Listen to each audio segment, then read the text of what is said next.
And the main thing in selection जी is sir. One thing. क्या होगा drama queen? एक वर्ड मैं यूज करता हूँ, क्या?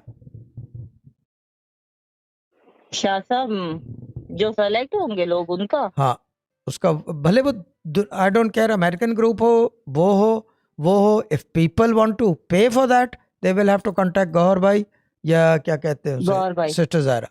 ठीक है ना? सिस्टर अब वो ज़ारा, सिस्टर ज़ारा फेक वाली सिस्टर ज़ारा नहीं है, फेक वाला गौहर रजा नहीं है. मैं बात कर रहा हूँ द जेन्युइन वंस जिनके नंबर इस वक्त स्क्रीन पे मौजूद है. उस नंबर के अलावा डोंट मेक अ पेमेंट. ठीक है ना? क्योंकि ठगियों का बाजार भी गर्म यस, है. ठीक है ना? हाँ, चीज़ ये है कि क्या कहते हाँ, हैं उसे, वो क्या कहते हैं, बची हुई रोटी खाने की आदत बहुत सारे लोगों को होती है. लेकिन जो काम की बात वाकई यह शाह है कि साहब, क्या कहते हैं उसे, वो उनसे बात करेंगे. ठीक है, पेड भी कर सकते हैं, बट 26 आदमी होंगे उसके अंदर. और उसके लिए सबसे मेन थिंग है compliance. They listen to me and understand what I am saying. क्योंकि 30 से 30 यस, वो 30 जरूर, 30 से 3 करना हमें खूब आता है.